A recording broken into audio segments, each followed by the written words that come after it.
Welcome to Community Worship at the Pacific School of Religion. I am Dr. Juncker, Faculty Associate in Theology, Spirituality, and the Arts. And today it is an immense pleasure and a blessing to be co-leading worship with MDiv student William Martin. There is talk of going back to normal as fast as possible, getting the economic machine and all its disparities up and running ASAP. There exists in many corners of the earth a refusal to see that this concept of normal does harm, and back to normal continues to harm.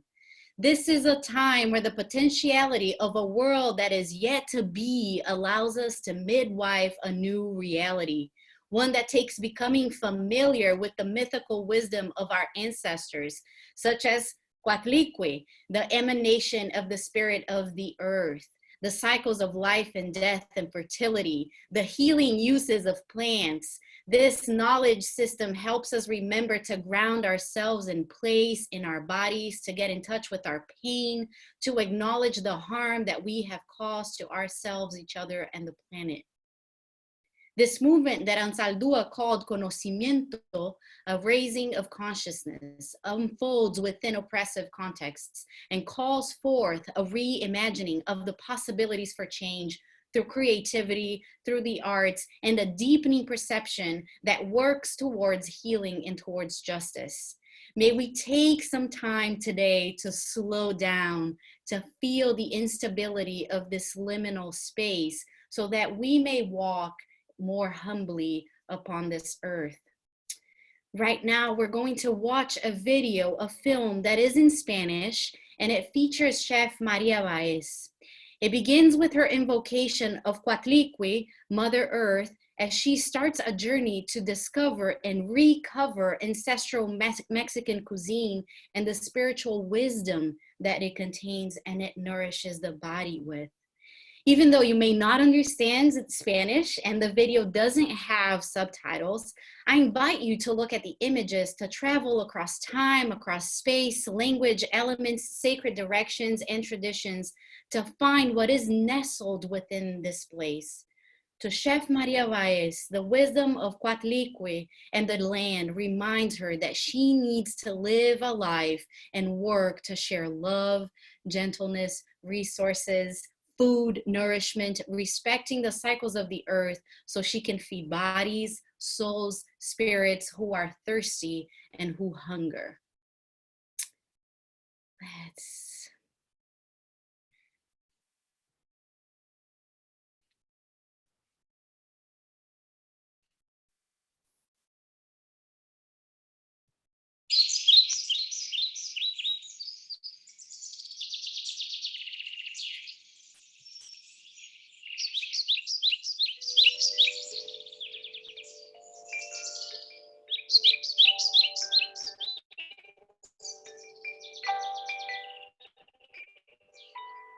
Diosa de todos los dioses, nutridora de la Coatlicue del cuento de Salvador en su libro Historia de la Ciudad de México es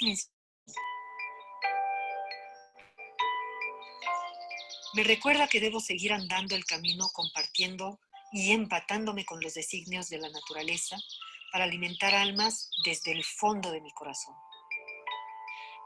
El amor que viene de entraña por mi país y por mi gente impulsa mi recorrido.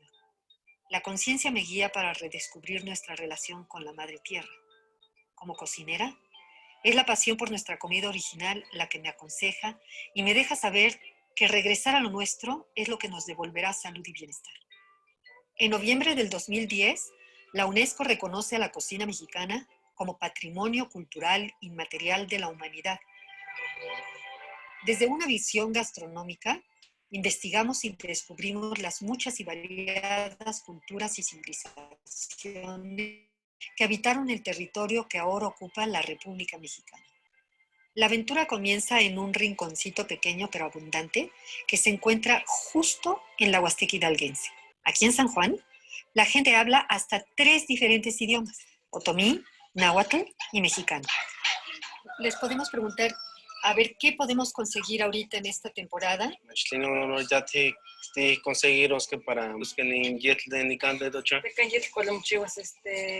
Su gente es en extremo hospitalaria y pronto conozco a Joaquín, quien gustoso se convierte en mi guía y traductor. Que podríamos...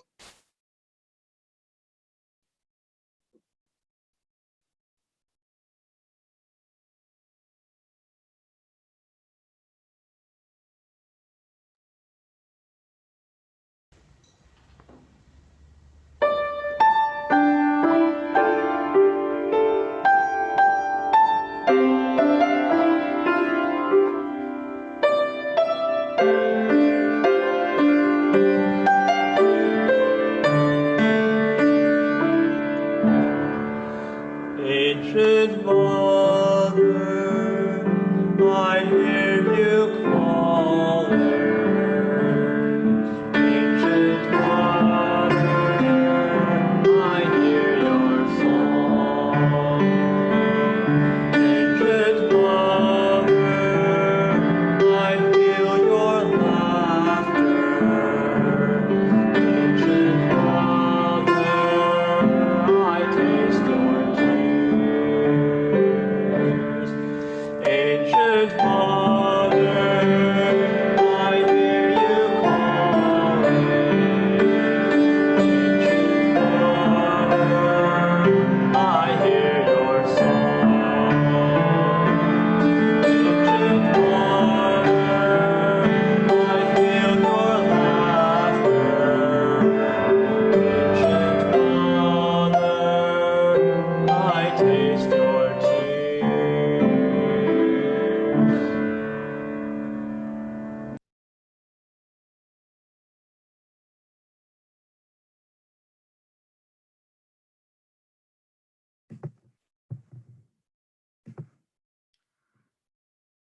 Good morning, beloved people. Our first reading comes from writer and theorist Gloria Anzaldua, Protean Being. Dark, dumb, windowless, no moon glides across the stone, the night sky alone, alone. No lights, just mirror walls, obsidian, smoky. In the mirror, she sees a woman with 4 heads, the heads turning round and round, spokes of a wheel. Her neck is an axle. She stares at each face. Each wishes the other not there. The obsidian knife in the air. The building so high, should she jump, she would feel the breeze fanning her face.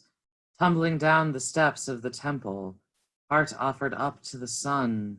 Wall growing thin, thinner, she is eyeless, a mole, burrowing deeper, tunneling here, tunneling there, tunneling through the air.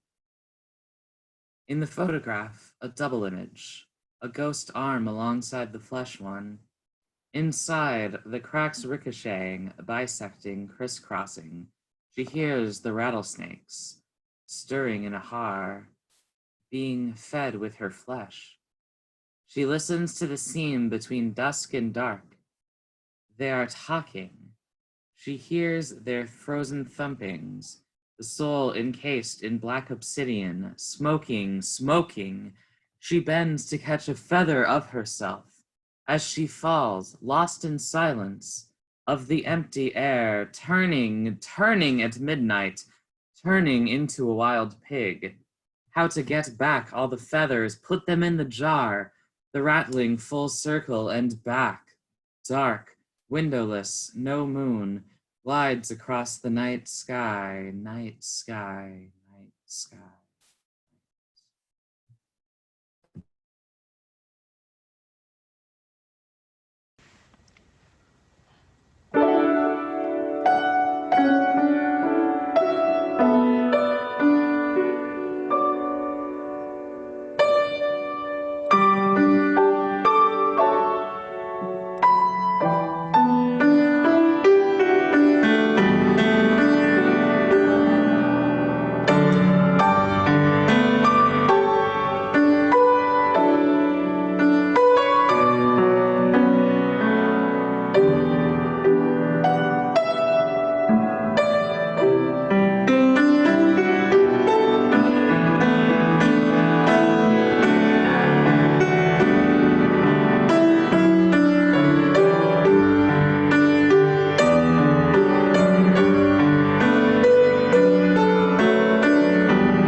Coatlicue State.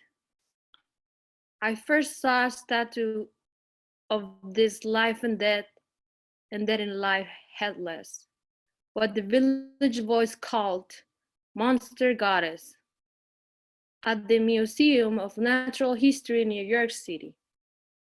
She has no head.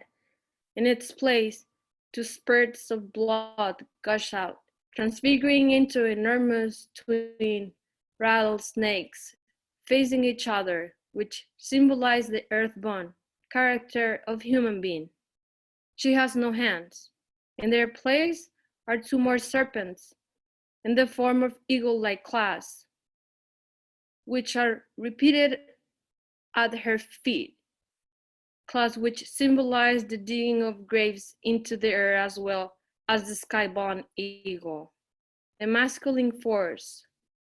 Hanging from her neck is a necklace of open hands alternating the human hearts with human hearts. The hand symbolizes the act of giving life, the hearts, the pain of Mother Earth giving birth to all her children, as well as the pain that humans suffer throughout life in their hard struggle for existence. In the center of the collar hangs a human skull with living eyes in its sockets, another identical skull attached to her belt. They symbolize life and death together as part of one process. Coatlicue depicts the contradictory. In her figure, all the symbols important to the religion and philosophy of the Aztecs are integrated. She is a symbol of the fusion of opposites, the eagle and the serpent, heaven and the underworld, life and death, mobility and immobility, beauty and horror.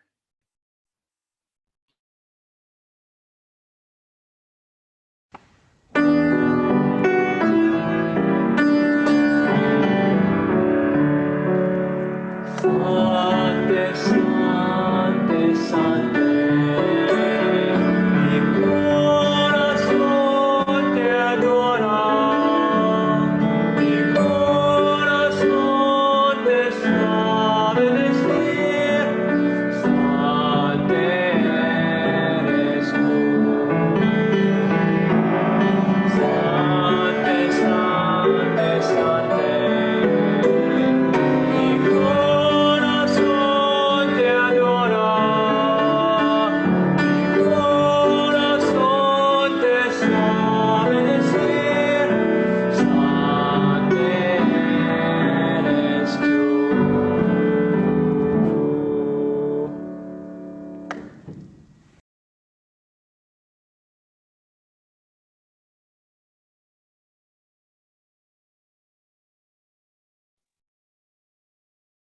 The secretive terrible y la rajadura.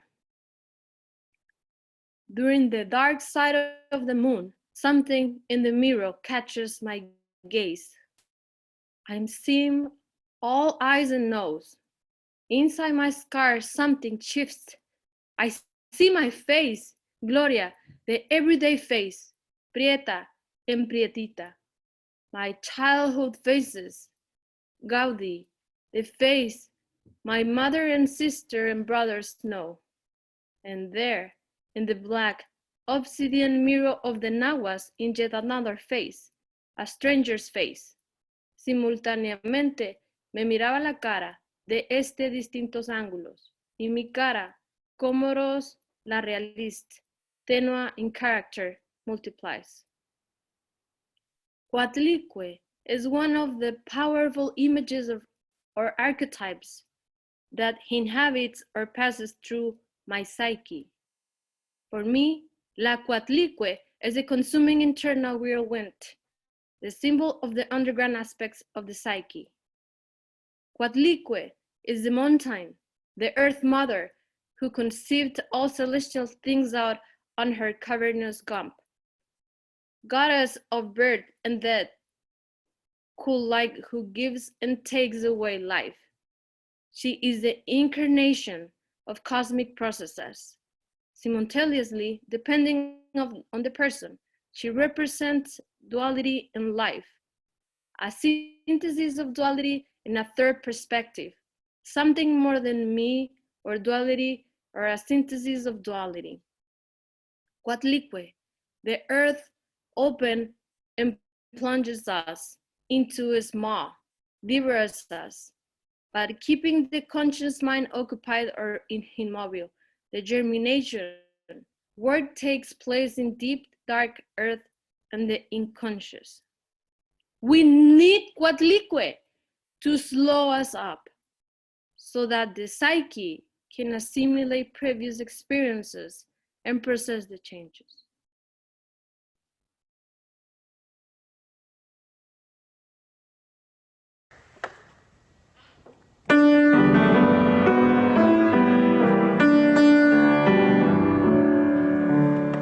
Holy, holy, holy. My heart adores you. My heart is glad to say the words. You are holy. Holy, holy, holy. My heart adores you. My heart is glad to say the words. You are holy.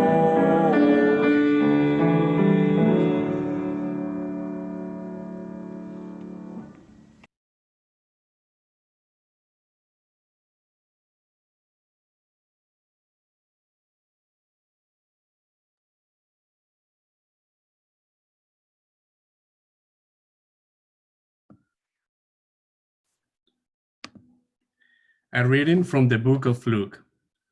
Now, on the same day, two of them were going to a village called Emmaus, about 7 miles from Jerusalem, and talking to each other about all these things that had happened. While they were talking and discussing, Jesus himself came near and went with them, but their eyes were kept from recognizing him. And he said to them, "What are you discussing with each other while you walk along?" They stood still, looking sad. Then one of them, who was named Cleopas, answered him, "Are you the only stranger in Jerusalem who doesn't know the things that have taken place there in these days?" He asked them, "What things?" They replied, "The things about Jesus of Nazareth, who was a prophet, mighty in deed and word before God and all the people. And our chief priests and elders handed him over to be condemned to death and crucify him. But we had hope that he was the one to redeem Israel. Yes, and besides all this, it is now the third day since these things took place. Moreover, some women of the group astounded us. They were at the tomb early this morning, and when they did not find his body there, they came back and told us they had indeed seen a vision of angels who said that he was alive. Some of those who were with us went to the tomb and found it, just as the women had said, but they didn't see him. Then he said to them, "Oh, how foolish you are, and how slow of heart to believe all that the prophets have declared." When he was at the table with them, he took bread, blessed it, and broke it, and gave it to them. Then their eyes were opened, and they recognized him, and he vanished from the sight. They said to each other, "Were not our hearts burning within while he was talking to us on the road, while he was opening the scripture to us?" That same hour they got up and returned to Jerusalem, and they found the 11 and his companions gathered together. They were saying, "The Lord has risen indeed, and he has appeared to Simon." Then they told what had happened on the road, and how he had been made known to him in the breaking of the bread. Wisdom of the people of God.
Good morning, everybody. I want to let these beautiful, exquisite, sacred texts move through me and help me to deliver this message to you this morning. The instability of time and space and identity in the liminal space of Emmaus. In my delving into comparative religion, the figures that appealed to me most were the ones who were capable of shape-shifting. I just loved the Greek god Dionysus, who shifted his shape so many times for so many reasons that he ended up becoming the god of theater and acting. Because of course, actors are called upon to shapeshift. When I returned to Christianity, after an absence of decades, guess what? I found Christ much too packaged in one identity for me to be able to deal with. In a theological paper I wrote this past summer, I was in the midst of complaining about how typecast Jesus seemed to be in one form, and that's when I rediscovered the story of the road to Emmaus. Oh my God. A shape-shifting Jesus. I then realized that in many of the parables, Christ cast himself in all sorts of different shapes. As the good shepherd, as the bridegroom, as a coin, as a vine, as the bread of life. He's always shifting shape in the parables. Hold that thought. Now, the other thing that troubled me about this road to Emmaus story was Christ pretending to be somebody else and then suddenly revealing who he was. I thought that was kind of snarky. Eventually, I lightened up and I started to see it as mischievous. You don't see Christ as being mischievous that often in the Bible. Now, I have a feeling he was mischievous a lot and it just didn't get written down. Now, there's a lot of places where mischievous spiritual figures did get written down and where people delighted in telling stories about these mischievous figures and made sure to capture all of their adventures in sacred text. Again, we see it with Dionysus. We also see it with Hermes. He was actually known as the trickster god. Most beautifully, we find the trickster in Native American stories and in the passed on tales of indigenous peoples. They are always talking about spiritual figures that are tricksters. In Christianity, I sometimes feel we have lost sight of how to admire mischief and the mischievous, the wisdom of mischief. The other thing we have lost sight of, which I feel we really need to open our eyes to at this point in time, this time of coronavirus, is that if we are going to learn the lessons and the gifts and the blessings from what we have lived through, what we are living through, and if we are going to realize that the idea of back to normal kills, normal is harming the planet and the most marginalized and vulnerable among us. If we are going to use this crisis as an opportunity to transform and heal disparity and heal the planet, we are going to need to do shape-shifting. We are going to need to find that flexibility. And even though there is an incredible weight and gravitas to what must be done, the kind of curiosity and playfulness and, yes, trickster mischief that is embodied in the trickster archetype could be very helpful to us. Even in social justice work, even in confronting those in power who do not want to give up their power and want things to stay the same, even though it is killing us all. With all that in mind, since the story is called The Road to Emmaus, perhaps I should say something about that darn road. The way I've always seen it pictured and the way I picture it in my mind, it's like the landscape of a surrealist Salvador Dali painting, where things are not defined. It is an in-between space, a space laying in the middle of wherever they were coming from and wherever they're going to. People tend to hate this kind of space because it's disorienting.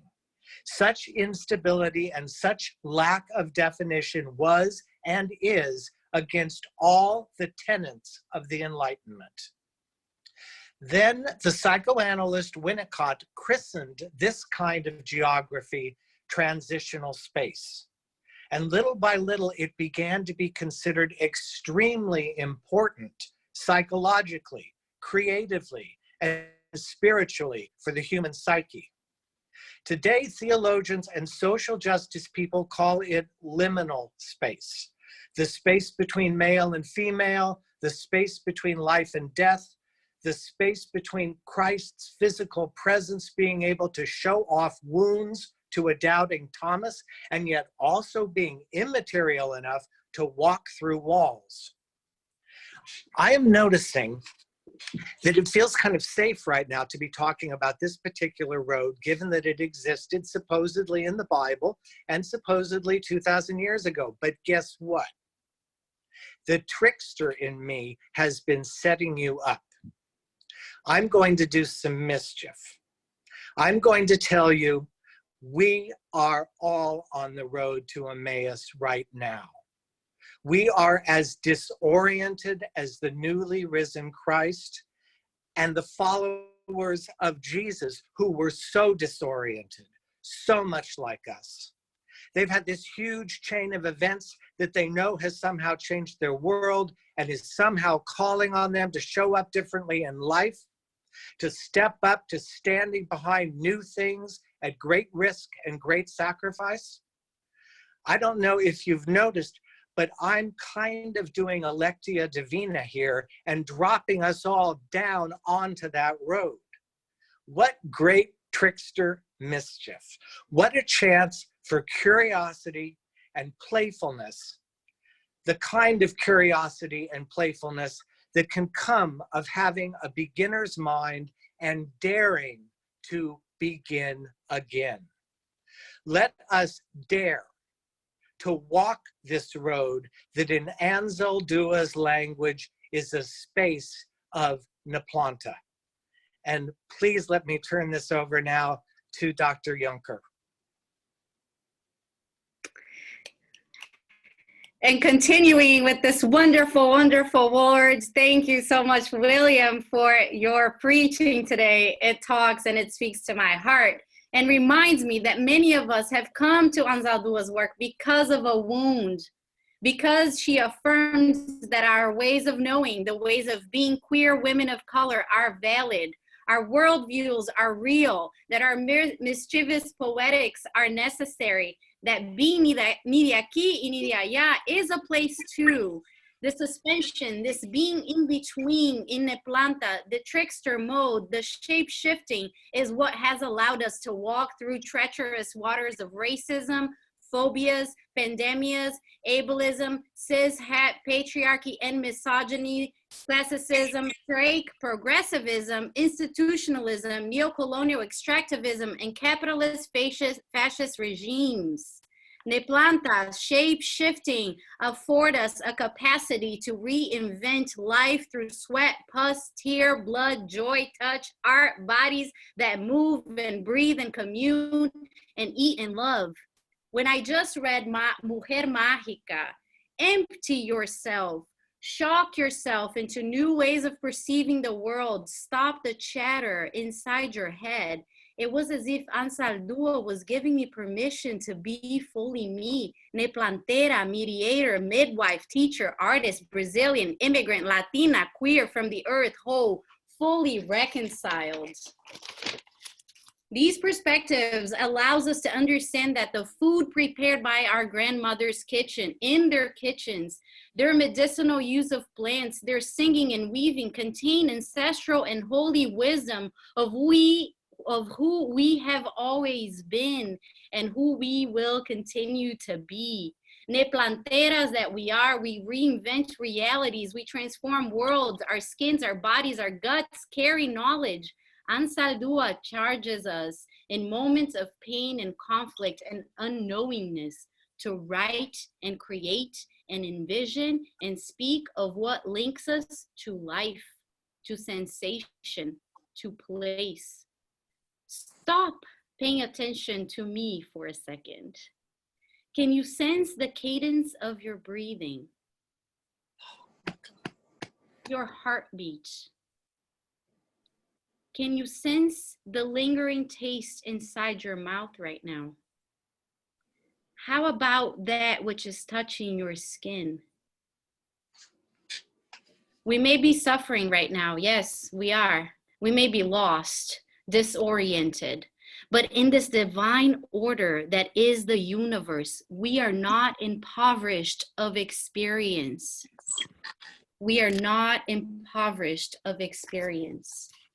We may be too skilled and sophisticated in picturing the apocalypse, the end, a zombie takeover. Can we, however, hear the whispers of the land, the noises of the hummingbird's wings?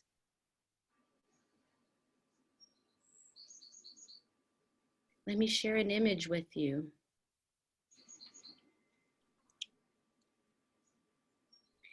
Can we imagine a world post-capitalism, post-pandemic? Take a look at this image. Can we wear our hearts on our minds? What is the whisper of the birds? And how about this image? What does healing look like for us? Anzaldua said that artists and images help us access our history, knowings, our roots, our strength, our medicine, what we have lost, what we have forgotten, what we have been disposed. We make art. Find the sound of the genuine, the in. Art helps one another in times of isolation.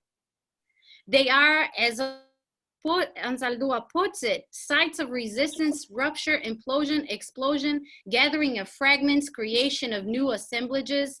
They cambia el punto de referencia. They disrupt the neat separation between the I and the thou. They bleed, they're porous, tear us apart, they rebuild.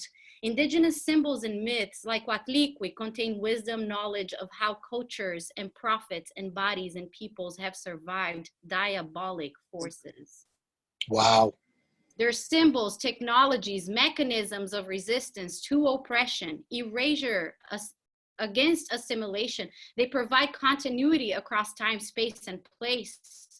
They compel us to shift and sift our discomfort and present realities so that we can activate imagination that is ancestrally rooted.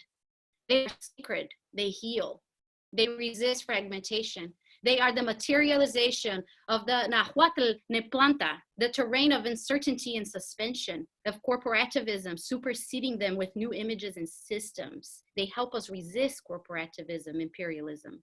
As we learned from the video, art and artful living is what is also contained in the food that we eat, the places that we put our feet upon, the land that we give thanks to.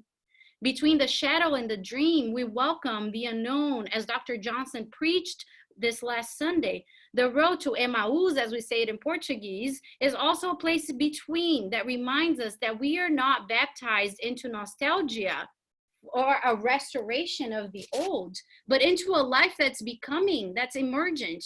So while we're fearful and experiencing terror for what's to come after this pandemic, we can shapeshift. We can trick and remember ourselves that we are Neplanta. We are in this road. We can follow Anzaldua's charge to throw away abstraction, okay? To throw away our rules, our maps, our charts, our timelines, our schedules, our Zoom meetings, and our hearts burn within us and write and birth new dreams with eyes like painters. These are her words. Ears like musicians, feet like dancers, and tongues on fire. Let not the ink coagulate inside our pens. We are not reconciled with our oppressors and our oppressions. So we create in order to heal. And right now, I would like to invite you to put and drop on in this chat box that we have here, the prayers of our hearts, the pains from our wounds. May we take these next few minutes to engage in prayerful, and I'll come back at the sound of this ring into a moment of prayer.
I will borrow from Alvarado's words to end this moment of thinking with, not preaching at. I pray that we heal.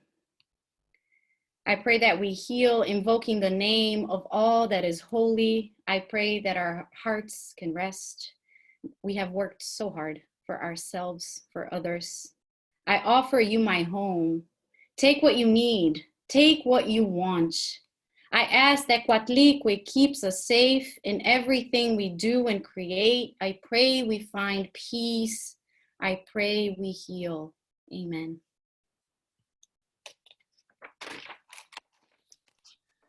Amen and amen for the powerful words we have heard today.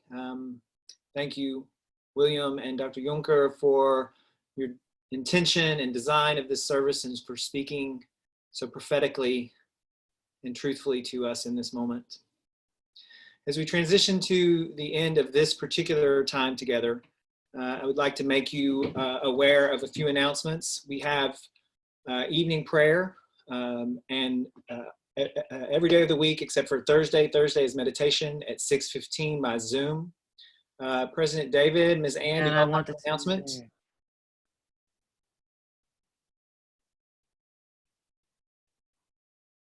I know immediately following this gathering, we have an all-school meeting at noon. Please check your email for that Zoom. Ms. Ann? Yes. Thank you for that. Thank you for this worship today, which was really inspiring and encouraging. We want to remind all of you who are graduating seniors that there are 2 Zoom meetings scheduled, one for tomorrow, Wednesday the 29th, one for Friday, May 1st, so that we can talk with you about the service order and about opportunities to participate. And I believe the Zoom links have been sent already. So we're excited about what we have to share. And we look forward to seeing you at the all-school meeting.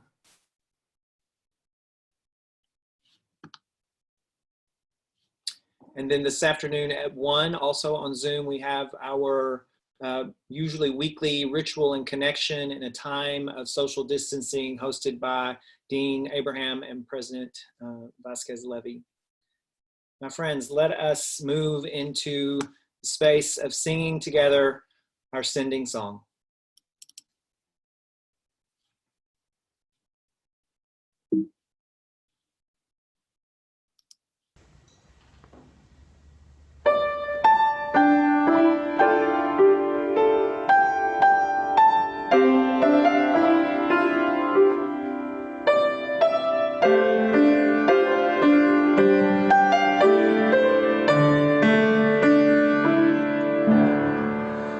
Ancient Mother, I hear you calling. Ancient Mother, I hear your song. Ancient Mother, I feel your laughter. Ancient Mother, I taste your tears. Ancient Mother, I hear you calling. Ancient Mother, I hear your song. Ancient Mother, I feel your laughter. Ancient Mother, I taste your tears.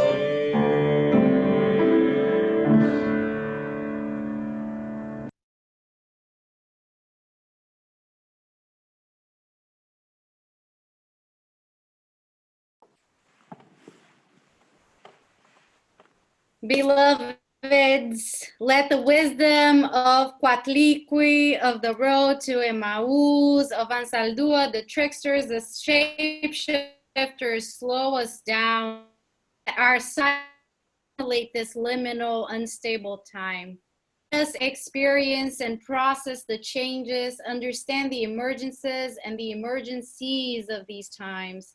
And let us join together to bring these changes into the world. Let us go beneath the surface of our experiences, our illusions, deceptions, to find what we can creatively and courageously conjure up in these times of suspension and passages between old and new worlds. May the Spirit of God and all that is sacred and divine bless us with artistic and hopeful strength. Between the shadow and the dream, let us be the healing of our wounds. I love you all. Many hugs, blessings from God and the Creator onto you.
Go in peace, everyone.